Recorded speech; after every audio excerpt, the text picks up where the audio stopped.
1923, the Exchange National Bank opened its doors in downtown Tampa. Now, Tampa in the 20s was a very different place than it is today. Gambling had just come in from Cuba. Many people were making fortunes off of bootleg whiskey, and many of the gangsters and gamblers from up north were coming to Tampa to either hide or spend their ill-gotten gains. It didn't take long for bank president James Arthur Griffin to realize that his clients needed more than just protection for their worldly possessions. Some of them needed a place to store their immortal souls, perhaps to avoid punishment in the afterlife. So he worked with the shaman of the Creek Indian tribe, as well as local psychics and mystics of the time, to create a repository for souls underneath the bank, a place where spirits and echoes could live unharmed. In order to gain access, the elite of Tampa had to participate in a ritual which continues to this day. So in the fall, when the veil between this world and the next is at its thinnest, the elite of Tampa gather to party, celebrate, and explore. If they are able to make it through this evening of what some refer to as elegant fear, they may be guaranteed a position in the vault when the time comes for them to leave this plane of existence. But the real question is, are you brave enough to join them?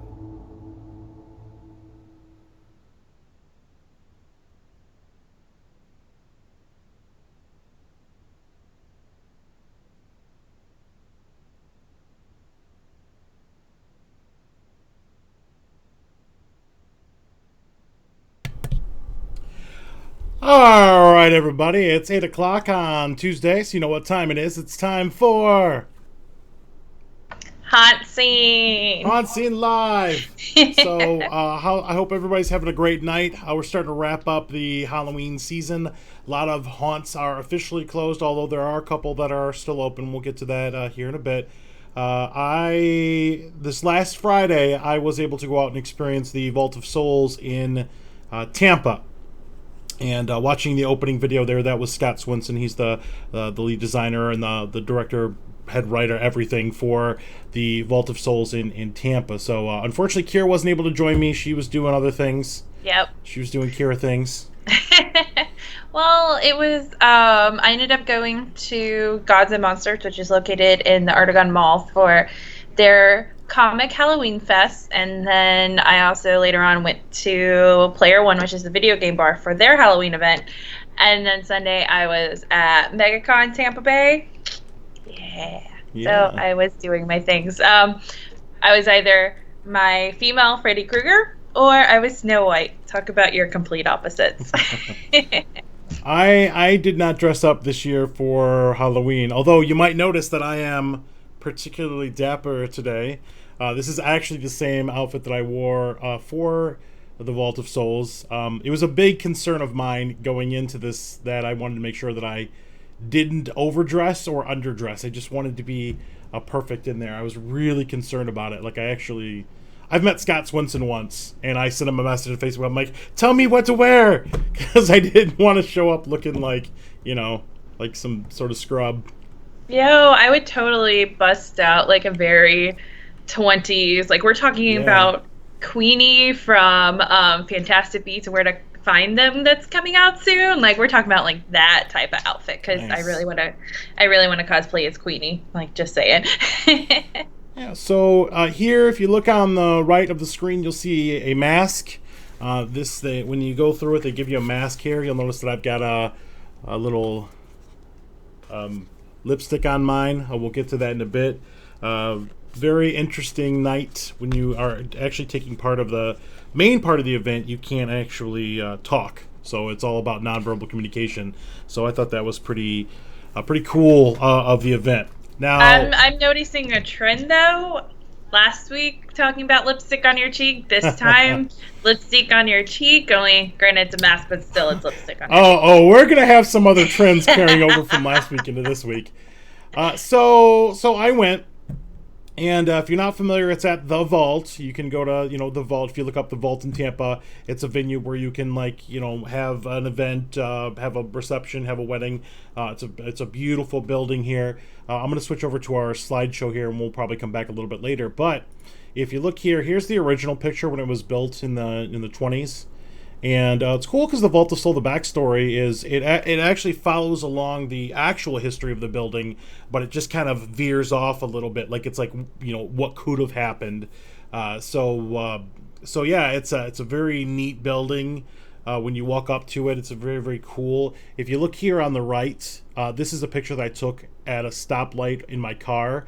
Because if you look at the bottom right of this picture, the one on the right, you can see the bank, or I'm sorry, the vault. And if you look up on the building behind it, there's a picture or like a mural of Lucy, who's one of the main characters, one of the main spirits in the vault. And it's something that just catches your eye right away. So it's very, very, very, very neat to check that right away. And I think I have a picture of, not to get like super political, get out and vote and all that stuff.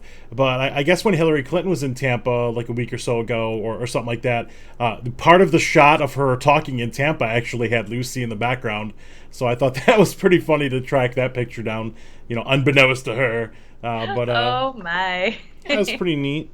Pretty cool picture there. And then you walk up and it's just... it's just gorgeous. And let's just address the elephant in the room. This event is not cheap. This event is $100 plus like $5 fees. And, I decided kind of at the last moment to do this one. This is the last new thing that I really wanted to do this season. And I wanted to go last season. It was just one of those things where I just kind of ran out of time. I mean, I have a finite budget for Halloween. And this year I really wanted to make sure that I was able to do the Vault of Souls. Plus, extending the season for us an episode, I wanted to make sure that we had something to talk about. So what does $100 get you? And... Just to kind of put it out there, and I'm going to talk not to really get spoilerish with this, but what does $100 get you when you pay for a haunted experience? This is not blood and guts. It's not chainsaws. It's not any of that. It's unlike anything else that I've done here in Central Florida, and it was amazing. I mean, I spent let me just put this in a perspective. I spent 4 hours at this thing. 4 hours from beginning to end. And in the main haunt experience, I spent 2 hours in. So I feel like I got my money's worth. And we'll kind of go through the steps of what to expect. Now, unfortunately, the Vault of Souls is concluded for this year. But if you are interested, you can maybe go next year. I would highly recommend it. I do plan on doing this event again. If anybody wants to go, let me know. I think it would be great to do this with another person to help you out. But it was really, really neat. It was really cool. It's one of those things where it's a couple days later and it's all still like sticking with me. It's all like I'm like going over my head, like what could I have done differently? Like I wish I would have taken more pictures, or I wish I would have taken a picture with Scott or something like that. So there are lots of like things that I will try to address next year. But it was really cool. It was really, really cool. Now a little bit of background on this. I've been sick for about over a week with the flu, so I've been already a little run down, insomnia, lack of sleep, all kinds of stuff. So I just fed myself as much over-the-counter medicine as I could, and I just showed up. So, let's see what else we got in here. So here's another picture of Lucy here on the right. When you walk up, you'll immediately notice, and it was about, it's getting a little dark outside. The building is lit with like this blue lighting, which is really, really, really neat when you're looking at this from the dark. First thing, valet parking is included in your ticket, so that's pretty, you don't have to worry about parking. Oh, fancy. I know, right? I'm not a valet parker. I think I've valet parked like twice in my entire life. As a matter of fact, when I went to leave, I had to ask somebody. I was like, how does this work? Because I'm not a valet park. I'm like, do I have to like get my ticket stamped or something like that? Because they give you a return ticket for your car. But nope, they just go. It's complimentary. It's included when you pull up. So that makes it really convenient. I've only done it a handful of times, and that's either because it was free where I went, or because of all the construction, I got valet parking as part of the regular parking price. Okay. So you pull up here. Now, there are lots of little shops here. I did pull up a little bit earlier. There's like a Jimmy John's around the corner. I went and I didn't know. I know they were going to have like hors d'oeuvres or whatever, but I hadn't eaten all day, so I wanted to stop and actually get like a full kind of meal. Plus, I wasn't feeling too hot. So I stopped there. There's all kinds of other little places here within walking distance, so you just park and then go. Here's the front of the building. You can barely see it here, but there's like this attendant when you walk in, like a butler guy that opens the door for you. It's very Lurch-like. Like every question he answers it either really slow or just answers it with like a one-word answer, like really kind of like flat and deadpan. Oh, so basically back how butlers would be in the 20s. Yeah, everything is like period accurate. It was really cool. So here's me. Now, I wore jeans. I bought a brand new pair of jeans. I wore a button-up shirt with a tie, hat, and just a sweater vest. Like, I wanted to be, I didn't want to like stand out, but I didn't want to like underdress here. And it was funny because when I dressed, and I think I got a picture of the whole outfit here. Hold on, let me scroll forward a little bit. There it is. I have like 3 slideshows going. So here's my entire outfit here.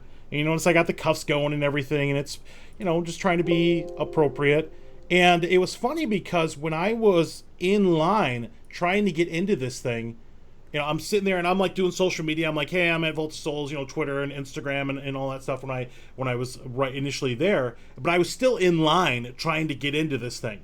So I'm like on the first step and I'm just kind of like hanging on the railing, and people were walking past me. They were just walking past me just like to get in line. And like it was like, the first person I was like, oh, it's kind of a fluke, whatever. And I'm like doing my phone. I'm like, I'm not in a particular hurry. My reservation was at like 9:00, and I showed up at I was there at like 7:30 or something, because I always show up early.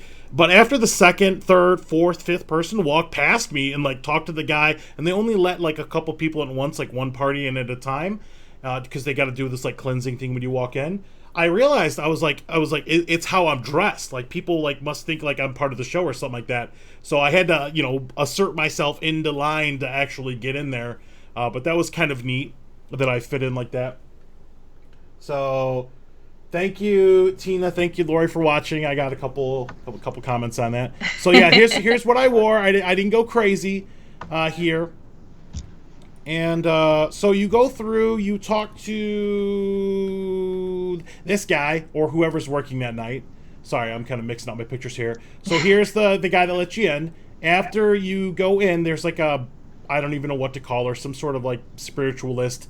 Makes you hold like this big broom, and she like does this cleansing of you and all this stuff, and kind of gets her, I don't know, assesses you, I guess. And then you check in.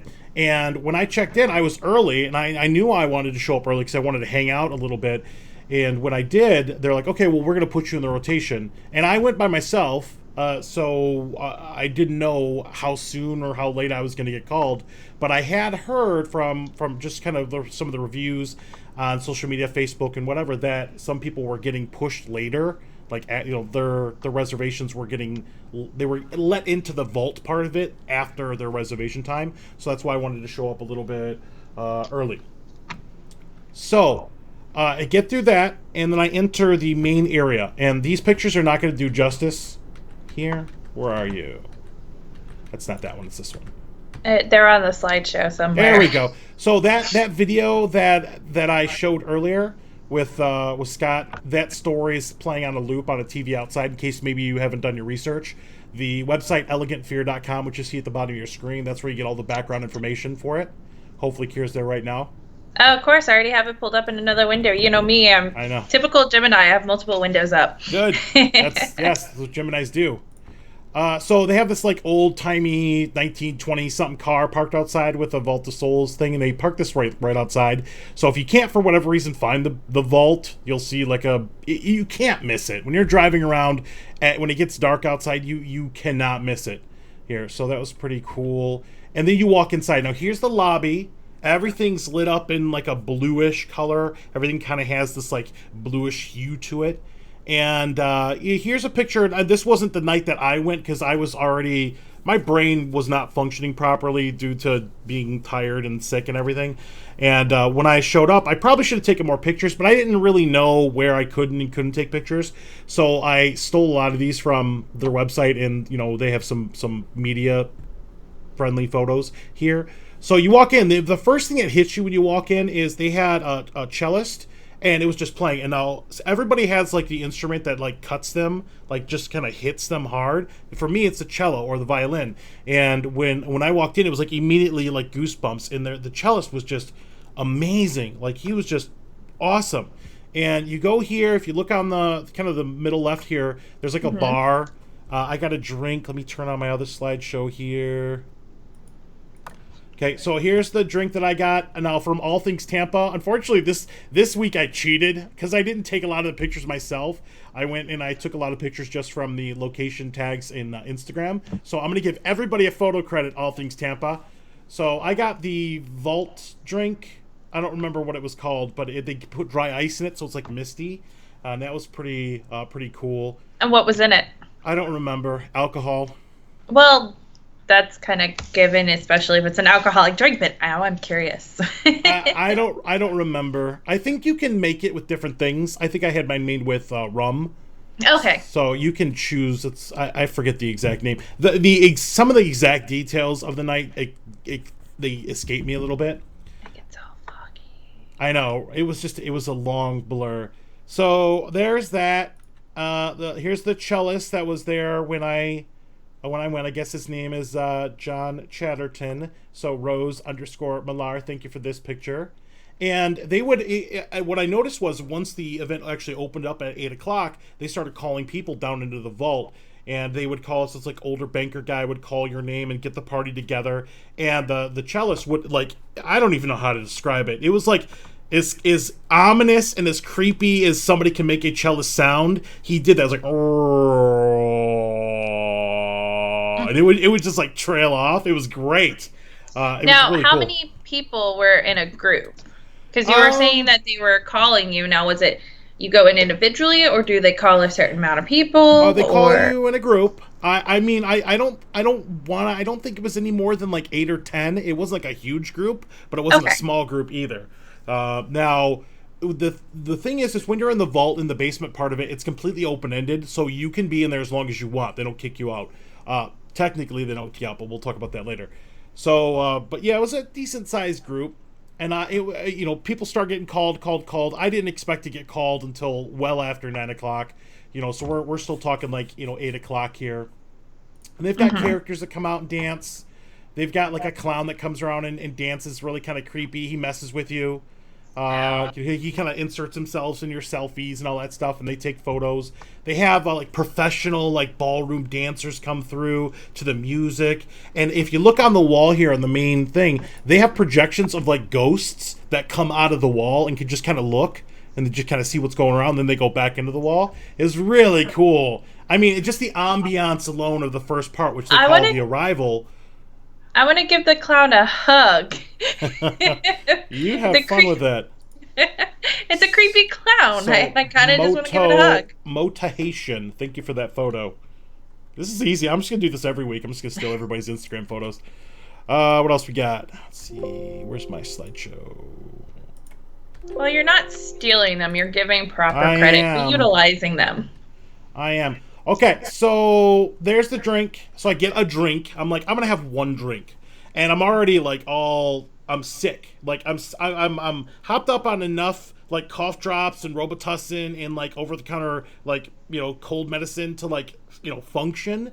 But I've got that kind of like cold sweat kind of thing going on, and I'm not feeling particularly well. Now on the other end of this room, you can't see in this picture, but there's a couch kind of to the right of where the cellist is, and there's I see Scott, and Scott Swenson is, like I said, he's the writer. He runs the whole show, and he I saw him. He's like super dapper. He's in like a 3-piece like 1920s like tux. It's like amazing. Ooh. And really cool. And we had actually met a couple years ago before the Vault of Souls had opened. Now he previously had designed a couple houses and he worked for Howl-O-Scream, which there are some Easter eggs in the actual vault, which we'll get to in a bit.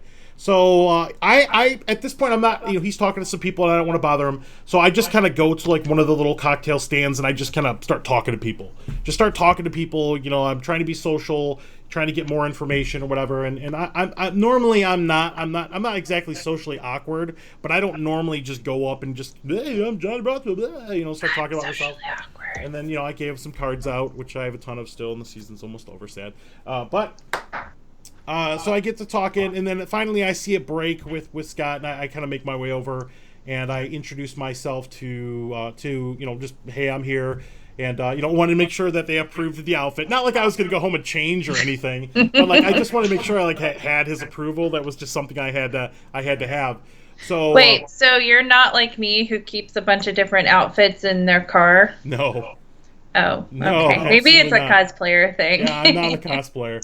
So they approved. I was pretty appropriate, and he was sitting with Carolyn Wilson.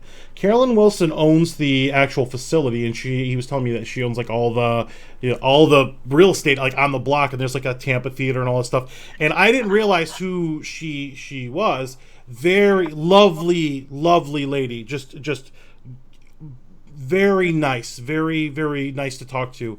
And apparently she was impressed with me. She asked me like what I did for like a day job, and I told her. And then she asked me, like I do like a hobby, whatever. She's like, and I was like, well, I do a haunt website, it's HauntScene, and I kind of give her the whole spiel like I normally do when I meet people. And she's like, oh, this is really cool. And we got to talking a little bit.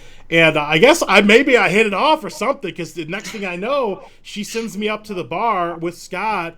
And she's like, yeah, this gentleman here is not paying for his drinks. So it's open bar all of a sudden for me. Name drop. So thank you, Carolyn. Thank you so much for your hospitality. That was great. Now, I wasn't going nuts here, but I did have like one drink after that. And, I'm not like tipsy or whatever, but I probably shouldn't have had any alcohol in the shape that I was in. When you start talking about like, lack of sleep and sick and over-the-counter drugs and alcohol, and like you already feel like crap. I was just kind of like a recipe for disaster or whatever. Not that I'm a sloppy person or whatever, but it dulled my mental edge a little bit. So needless to say, talk to Scott a little bit more. He's awesome to talk to. God, Scott Swinson's so awesome to talk to. He's talking about like the event and like what he's trying to accomplish, and I love meeting the haunt people. That's like my favorite part of the whole season. But he was just great. So in the middle of the conversation, I'm about, my drink's got like that much left in it, and it's like 8:30, 8:45. It's not 9 o'clock yet, and so I'd been there for about an hour, and then my name gets called. So I got called early, and I'm like, okay, like I'm ready. And it's one of those things where it's in 4 parts. So the first part is called the arrival. It's when you go in, it's like this lobby area, drinks, hors d'oeuvres. Act 1, the arrival. I have it pulled up on. Go ahead and read the description then. Okay, starting with Act 1? Yes. All right. Guests arrived at a predetermined time. After the valet has taken their car, they are welcome. Their auras are cleaned, and they can enjoy the elegant surroundings of the 3-story marble bank lobby. Somber music echoes through the vastness as the anticipation builds for the next experience. Although this room is protected from evil, guests may encounter fleeting apparitions from beyond. All right. So that's part 1.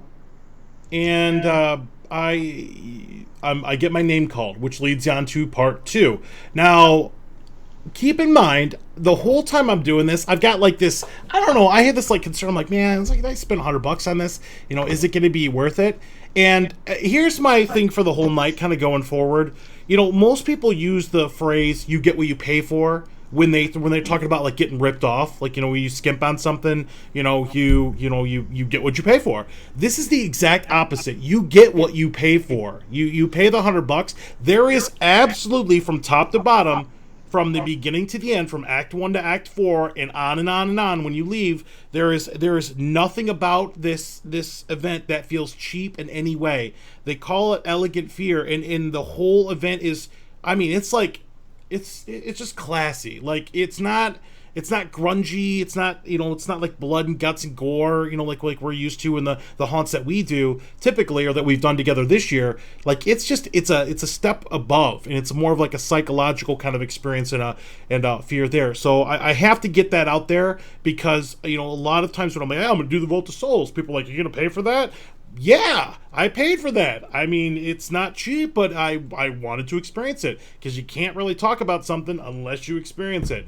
It's kind of like voting. If you don't vote, you can't bitch. So, yeah. All right. So that being said, because I really wanted to get that out. I didn't practice that speech at all. So, let's go on to the next part. Act 2, the ritual? Yes. At just the right moment, small groups of guests will be called to proceed deeper into the experience. Before traveling deep underground, each guest will be issued a neutral white masquerade-style face mask, which they must wear at all times to protect their identity.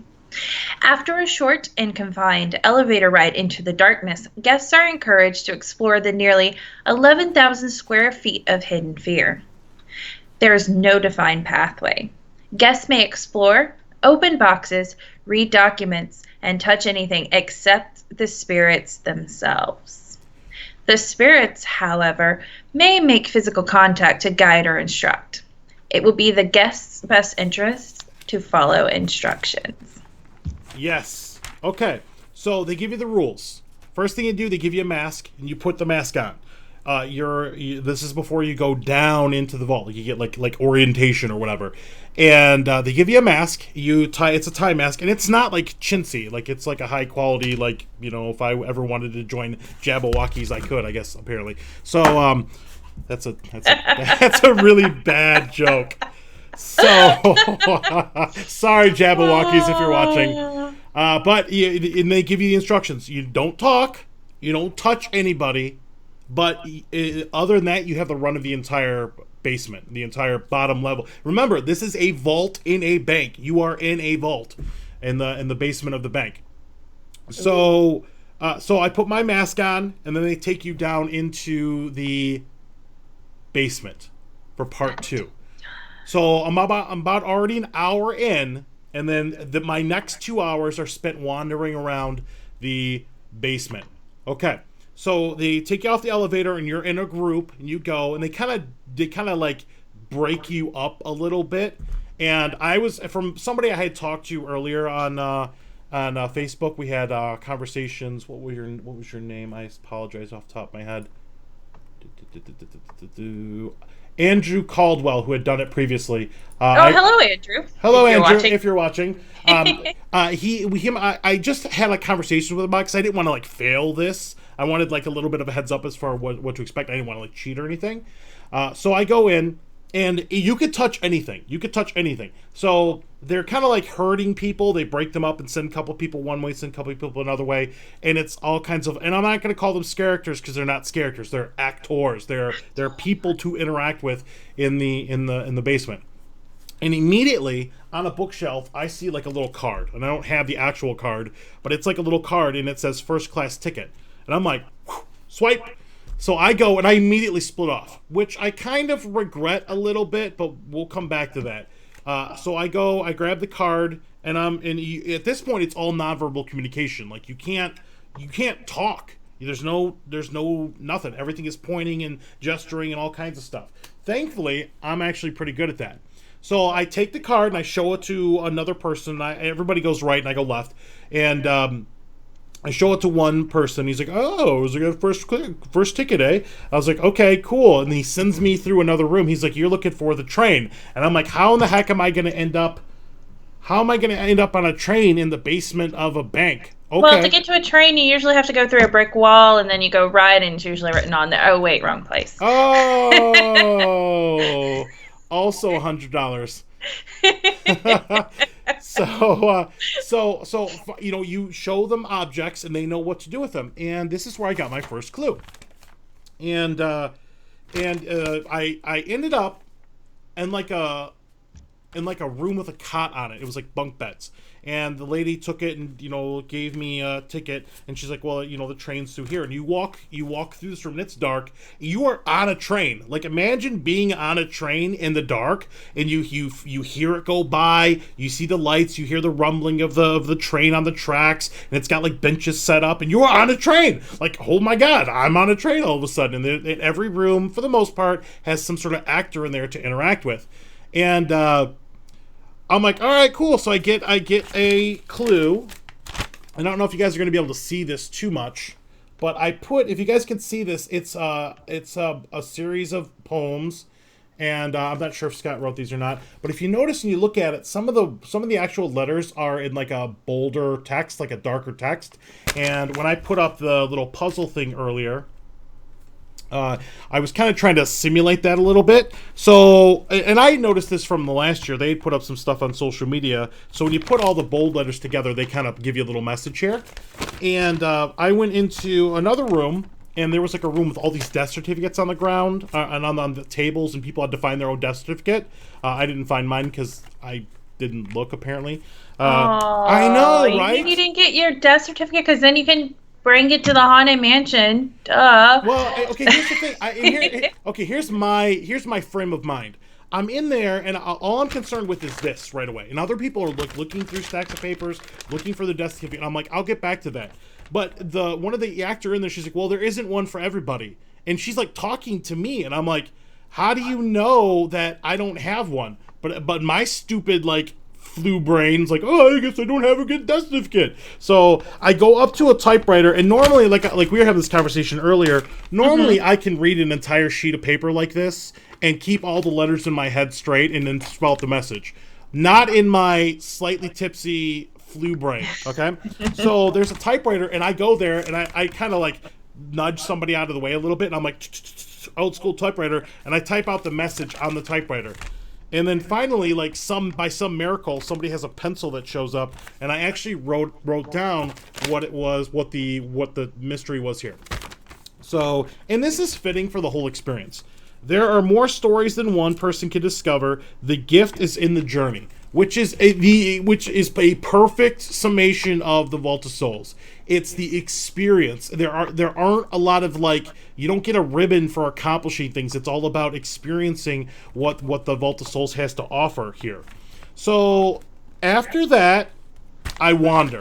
And I wander. And you gotta imagine, you're in there, and it's not just you. There are like several dozen other people, couples, groups, whatever, going through, and they're all trying to figure out what the heck is going on. Now, they don't really give you like a quest. I kind of wish they gave you like some little quest to start off with, just to kind of get your feet wet. But me, I found a clue and just went with it.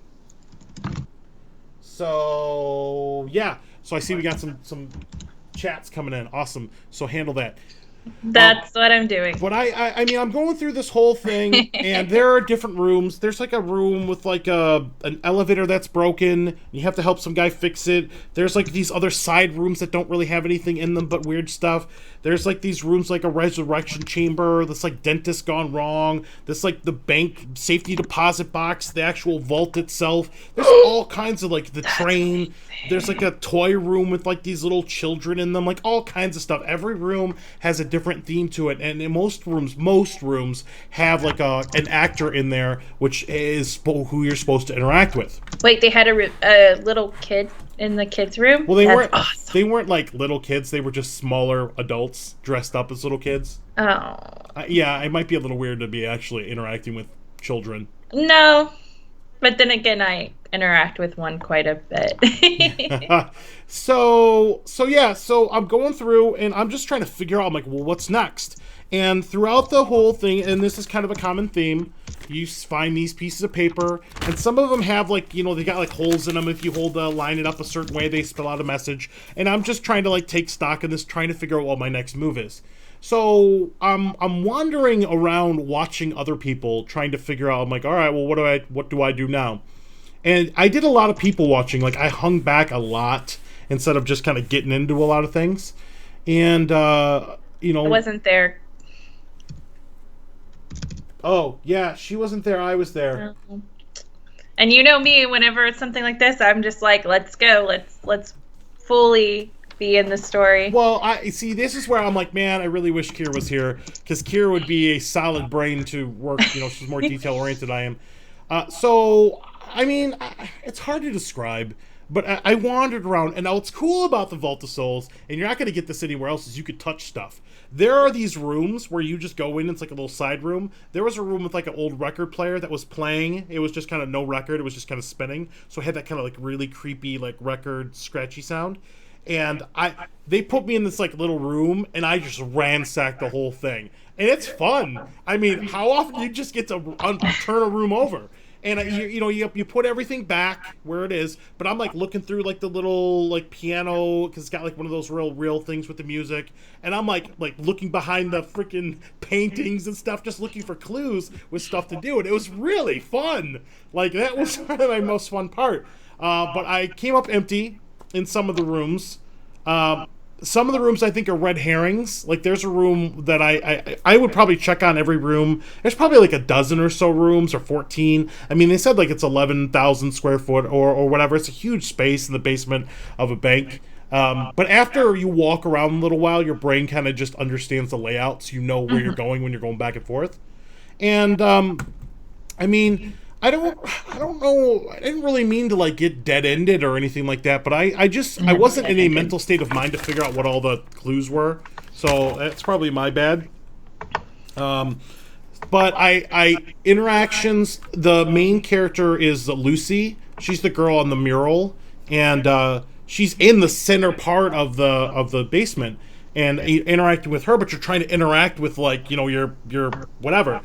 And in another room, I had met her mother, and the whole thing of the Vault of Souls is that Lucy was the first person that was like put in the Vault of Souls. Like, her soul was in there, and everybody else is like after her, or came in after her. Poor Lucy. I know, right? So, and her name's on everything. Like people like write her name, like there's like a dusty dish in a mirror, and somebody wrote Lucy in it. So I figured, well, she's central to the whole story here.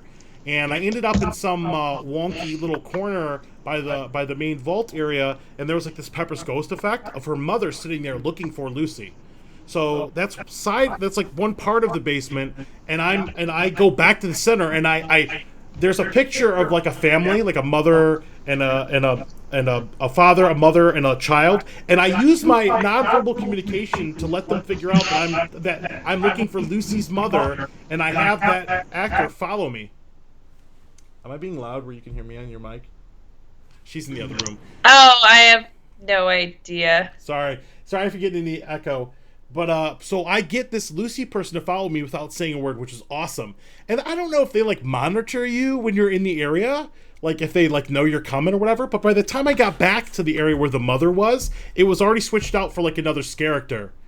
And the thing is with the actors, you can't talk to them, but they can talk to you. So you have to kind of go on their clues that they give you when you talk to them. And she's like, well, my mother's not here, whatever. And then she leaves. And I'm like gesturing. I'm like, no, she was just here. Like, I'm like freaking out with my hands. It was so cool. And some of the rooms have multiple actors. So when the actors change, sometimes the storyline changes. So I guess I just had bad timing or whatever. But I don't know what would have happened if I could have reunited Lucy with her mother. It might have been a little interesting. I don't know. So just kind of hung out, and I spent 2 hours in this thing. I gotta say, my favorite part though, I was about maybe an hour-ish in, and there's when I first walked in, I went to a side room, and they have these little LED candles, and I go and I turn one on. I turn one on because I'm like, well, you could interact with all this stuff. I turn one on, and it's like a light into a window. And this lady yelled at me through the window. She's like, why are you looking through a lady's window, you pervert? Or something like that. Like, she's yelling at me. And I'm like, I'm sorry. And I turned the candle off and I put it back, whatever. Well, turns out that this particular person, I don't remember her name, but she was like the dominatrix of the Vault of Souls. And she's like the center here. I don't know if they called her like the mistress or something like that. And if you please her, you can interact with her. She takes you in her room. And, if you see a common theme here, I figured it out. She gives you like 3 strikes to figure out like how to please her, and you have to. I'm not going to give it away as a spoiler, but you have to show a certain level of submission, and I did. And this was about an hour into the Vault of Souls, and she takes me in her room. Ooh, that sounds exciting. It was exciting, and she's like super cool, and she's like talking about all her like whips and stuff on the wall, and she could see like I'm like in this like cold sweat and whatever, and she's like, well, my room, my rules. So I don't know, I don't want to get her in trouble. She probably does this with everybody, but she actually like let me take off my mask and get like a little breather, and she actually let me like speak, which was kind of cool. So we had like a little interaction there, and she showed me some of her interesting like Kama Sutra 1920s art on the walls, which was kind of pretty interesting. And it's just like it's like if you picture like a 1920s like mistress pad or something like that with all this weird kinky stuff on the walls, that was her, and she was fun to talk to. And she had a riding crop, and for the second week in a row, I end up getting whipped with a riding crop. So I am bent over on a bed, and she's spanking my naughty bottom with a riding crop. So that was fun, I guess. And then I guess our interaction had pleased her, because she gave me a very special kiss with her lipstick on the mask that I was wearing. And it's cool because some other people had this, but this is like a badge of honor. This is an accomplishment. So that was probably my favorite interaction of the whole night, was interacting with her. But when you get down there, you just got to kind of take it in. You don't really get a lot of directions, so you got to figure things out. I did like tearing rooms apart. I mean, like I said, you put it back, but just like looking through stuff, drawers, briefcases, just for clues. It's like an escape game. Kind of, yeah. But you can leave at any time. Like if you make it known that you want to leave, the exit's like right in the center, and they will send you on to the next part of it. So if I can't stress enough like how fun it was, but at some point I had exhausted all of my interactions. Like there was nobody else left to talk to. So it was time to move on. I mean, I don't really know like how you win the Vault of Souls, but it was, you're in the basement, you're interacting with people, and I had a lot of successful, fun interactions. So like I said, or like it says in the poem here, the gift is in the journey, and it was for me. So that's the main part. I could go on and on and on about that, but I don't want to take everybody's time all night. But it was a blast. And then we move on to the third part. So go ahead with the third part. Ooh, Act 3, the gin joint. After the guests return from below, they enter a 1920s themed speakeasy bar called the Gin Joint. Guests are encouraged to party with the other survivors and try to relive their paranormal adventure. Yeah, so this is like the after party, and it's like she says, the 1920s speakeasy. There's live entertainment. Also has another bar here. And when I had gone up, I saw Scott, I saw Carolyn, they're both sitting there, so I decided to, reacquaint myself with them and talked about the experience and how much fun I had and great, whatever. And I didn't spend a lot of time in this part. I probably should have. There are like these flapper type girls, like these 1920s like dancers, and I didn't get any pictures here, but apparently there are prizes you can find, like gifts you can find in the vault and give to them, and that like furthers the stories a little bit. But I was told that even if you don't find one yourself, you can still ask them about it, and they would still kind of give you that interaction a little bit. But I was kind of given the hint a little bit that the next part was getting a little busy. Or I really wanted to do that, and I probably should have came back down, but I didn't. So then I moved on to the last part of this. So this is another place that like one of my regrets is not spending more time in the speakeasy here. By the way, the gin joint, which is what the third part is. This is the plan. Hopefully, is this will be something that will be open year round. So if you want that experience to dress up and kind of go and hang out in a speakeasy, I'm hoping it holds the theme. So if you wear the appropriate dress, that you could get a little part of this because it's fun. I just had an idea that just popped in my head, and now I'm super excited about it. You're probably curious to know what it is. Does it involve leather and whipping? Actually, no, it does not, but it does involve the 20s theme. Good. and dressing up and going to a speakeasy and, just take pictures. That'd be great. Yeah, so they have a doorman, which I didn't get a picture of. I'm gonna try to find a picture of him. I don't know. Some of my pictures. There he is. Here he is. Here's the guy you interact with. It's this guy. He's kind of like got this I wouldn't say like 1920s mobster, but it's kind of like he's got that like mentality. He's like, I'll take care of you, like when you walk in, and he's this character you can talk to. It's really, really cool. This is the doorman at the gin joint, so that was pretty neat. But then go ahead and read the fourth part, because this is where I spent a little bit more time. The epilogue, the reader's clearing. Guests can end the evening looking forward by visiting the Reader's Clearing, where local tarot readers and psychics can be employed to share visions of the future. So I go up in the top floor, or the third floor, because the gin joint and the main lobby are on the same floor. They're just different sides of the building. The third floor is there's like a lounge area. There's all these like leather couches to go and kind of hang out with. Go and hang out on, like a place to kind of just decompress, I felt like I wanted to take a nap at that point. But also ran into Scott and Carolyn up there, and just kind of, it was like an ongoing conversation all night, and these are like the most wonderful people to talk to. I can't stress that enough. Like this is what made the event great for me, was what I experienced and the conversation that I had with them. But they've got like a little cappuccino thing. They've got like Italian ice, like little desserts you can have. They have like bottled waters, and this is all inclusive, or in your you don't have to pay separately for it. So, and there's also a tarot reading that you get, and there's all these different doors where they got names on them, and then you kind of wait in line to see a tarot reader. And I think the one that I talked to was named Ed, and I've had my palm read, and I think I've had my tarot read once before, but this guy was good. I don't know if you like believe in that, or if you're like a skeptic about like tarot or mysticism or whatever, but man, he really, like, I don't know, he kind of gives you a general tarot reading, and then you can ask questions and you can kind of go further from there. And before I even like really got into it, he had already said a couple things that really I was like, wow, really? There are certain things about me and like how I function professionally that he like nailed. Like it was really uncanny. And I don't know if he like, but it's weird because he actually used the same sequence of all right. One of the things about me and work is I'm like married to my job. I love my job. I love what I do, and I get a lot of fulfillment from what I do in my job. But I'm also a workaholic, and I'm kind of married to my job. And a lot of times I do work just because it's peaceful. It's something I can accomplish. It's like it's something I've got more control over.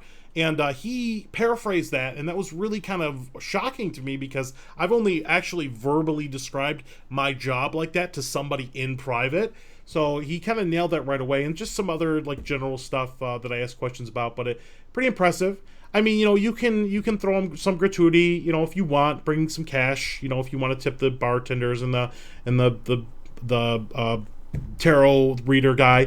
But there are probably like, I don't know, like 8 or so tarot readers, and if you want to wait for a specific one, you can, or there's like a general line, that like an unofficial line that people got into. But it was pretty cool. It was really neat. It was a way to cap off the night. And at this point, it's like, I spent an hour up there, and it's at this point it's like 11:30. I mean, I got in the area right after 7, and it's 11:30, so I've been there for like 4 hours, and I'm tired. I'm tired. Like it hit me at once. It was just like, So I said goodbye to Scott and the folks, and thanked them for the hospitality. They took really good care of me. I can't stress that enough. It was really, really good. They give you the mask. Obviously, I took the mask with me. I took the poem with me. On the way out, they give you a book of Scott Swinson's poetry, and Left Behind, a collection of dark poetry by Scott Swinson, if you want to read it here. And just kind of looking through it. Scott actually writes very similar to how I do. Like we write very kind of somber, dark poetry. So JohnnyBronto.com if you want to read it. Don't judge me. But it was cool. It's just they give you stuff to kind of go off with, and then you at that point you get your car pulled up with valet, and then you're gone.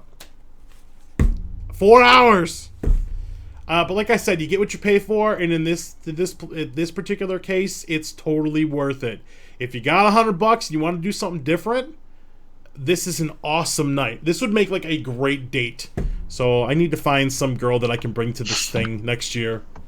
So if you're out there, you want to do the Vault of Souls with Johnny Bronto, you let me know.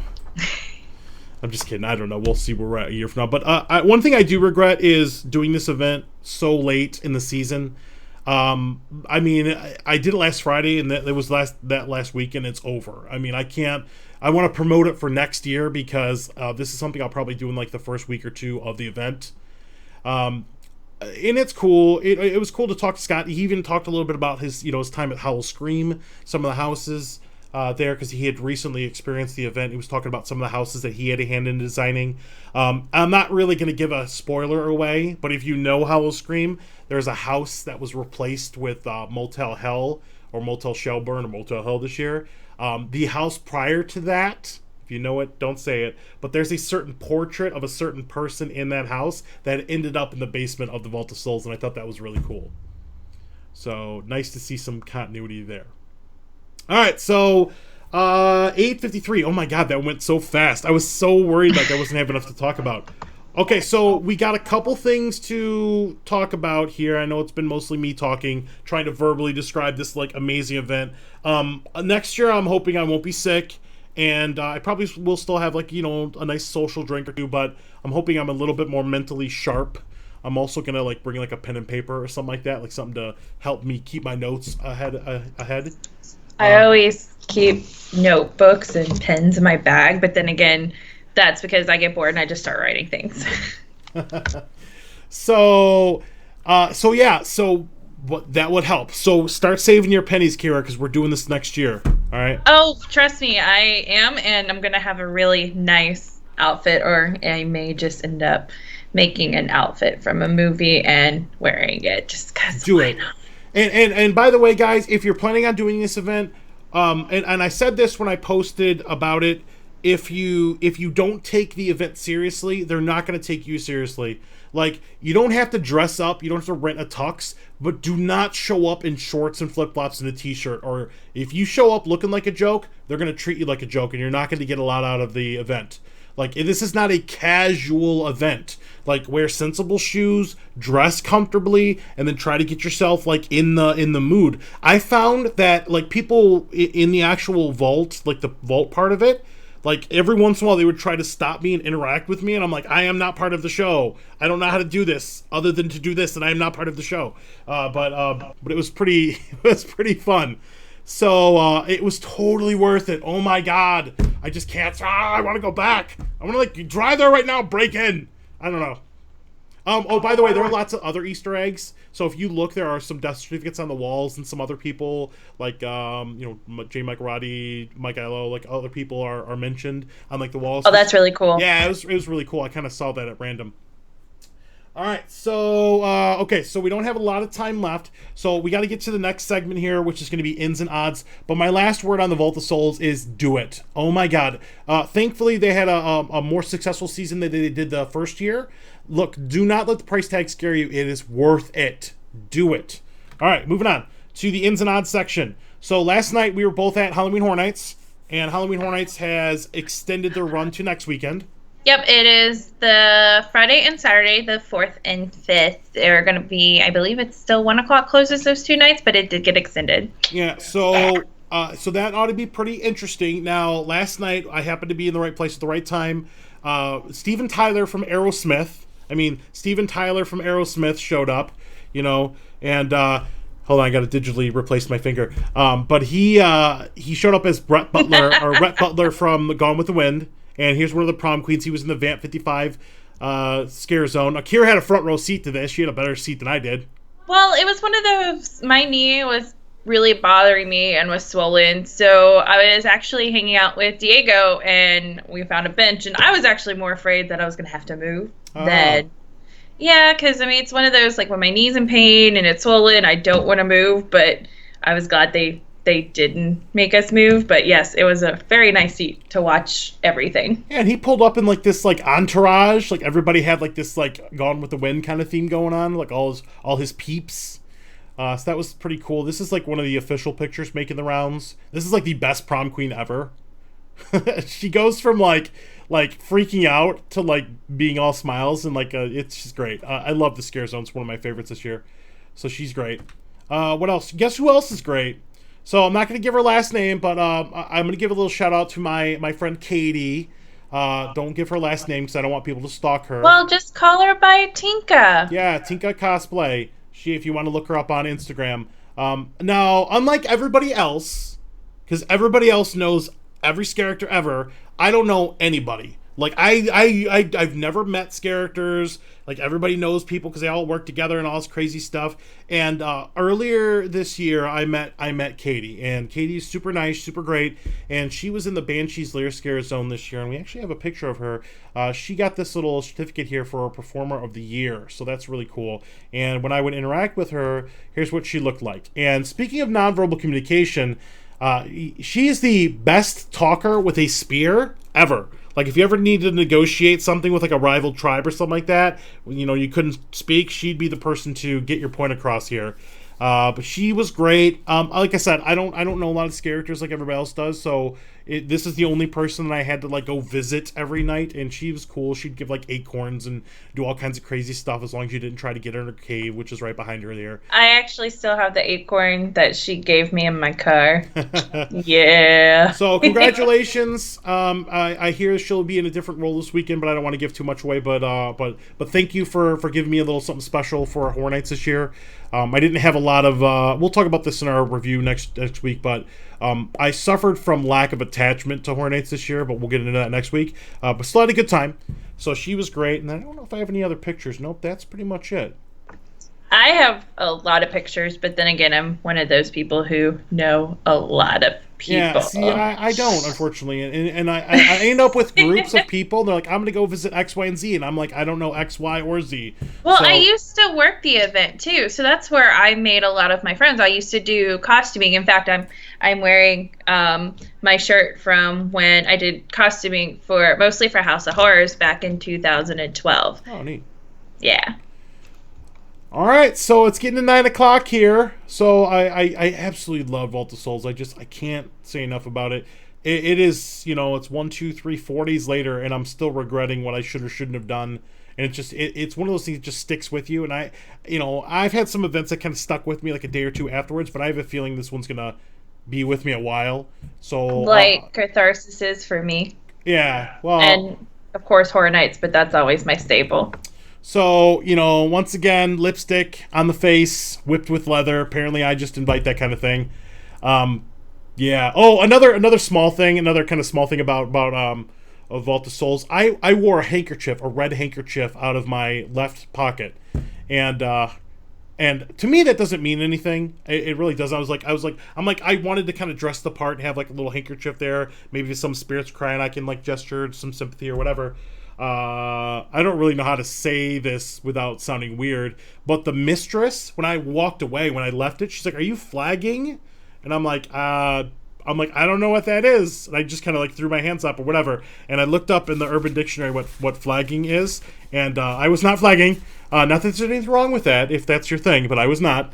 And it was pretty interesting. For those of us who may not know what flagging is, please define it, or else I will be looking it up on urbandictionary.com. You might have to look it up, but I think if you have a certain sort of physical intent with somebody with the same sex, and it's called flagging. FLA. Yeah. Not that there's anything wrong with that. I'm not fine. I just happen to like girls. And I didn't want to flag the wrong intention. And apparently it's some sort of where you fit in the whole thing, I guess. I don't know. I don't want to get into that. Let's not get into it on the air. Yes. If you really want to know what it is, look it up online, because I'm not reading this out loud. I know, right? But yes, I did not agree to that. But there's nothing wrong with that if that's what you're into. So I guess I learned something new every single day. All right, so we got to get out of here, guys. Next week on the show, this is going to be the season finale. Sad Panda. Aww. Even though I am ridiculously exhausted here, next week on the show, we are going to have our Haunt Hangover. So we're going to go over not only the 2016 recap, just very quickly going over some of the highlights of the haunts. Because remember, guys, one of the points of the show is you need to stop just doing one event. Get out there, experience the independent stuff, change it up a little bit. I want to create awareness that there are other things to do in Central Florida other than Horror Nights. Not that there's anything wrong with Horror Nights, just keep in mind there are other things to do. Also, we'll be talking about some things that you can do in the off-season to keep the haunt spirit alive, because there are things that people are involved with, shows, and there are some haunts that are going to be open out of season, so we're going to talk about that a little bit. So, yeah, but if you guys want to read more about Vault of Souls and prep for next year, go to elegantfear.com. Totally worth it. It's not for everybody. Make sure you guys read the FAQ, take it seriously, and go and have a good time. And let me know, because I'm probably going to go the first opening weekend or the second opening weekend. So, Scott Swinson, if you happen to be watching the replay here, because I know we talked a lot about this, thank you so much. Just thank you. I love meeting the people that run these things, and you were one of my best experiences this year. So I love talking to you. I'm hoping we could still talk a little bit more in the future. So good luck with everything, and I can't wait to hear what you have in store in the future. But that's all we got for this episode. Oh, that's sad. Like, I feel the post-Halloween season depression already coming on. I know, right? Oh, by the way, guys, the last episode will not be a drunk edition, because it will be on a Tuesday. On a Tuesday. Sorry, Diego. Yes, I know. Yes, we can make a drinking game about how I interact whenever I talk about something like sexual, or I blush, or I don't know how to describe something in words, or I get really antsy. Take a shot. You'd be drunk in about 15 minutes. And here's the thing, if I know that there's something that you're waiting for me to say in order for you to take a shot, I'm not going to say it. All right, so we're going to go ahead and get out of here, guys. We got one episode left, so please tune in. All of the haunt season, all that stuff is completely over next Tuesday. That'll be the 8th. So I'm hoping that people can use the show as like a maybe a going away party for the haunt season for 2016. And then we'll be looking ahead towards not only the haunt season next year, but maybe even talk about some season 3 stuff for HauntScene if that's something that comes up. Well, we can make it really interactive, the next one, especially the more people we have able to watch live. We can have more of that interaction and just make it a fun final farewell for the 2016 haunt season. Yep. All right, so we're going to go ahead and get out of here, but we'll learn more about that later. I'm going to promote the heck out of it. I'd like to see a lot of viewers in the next episode, so please come and hang out with us next week. Same time, same haunt channel. All right, so we're going to go ahead and roll credits here, but until next time, spook easy. And happy haunting. All right.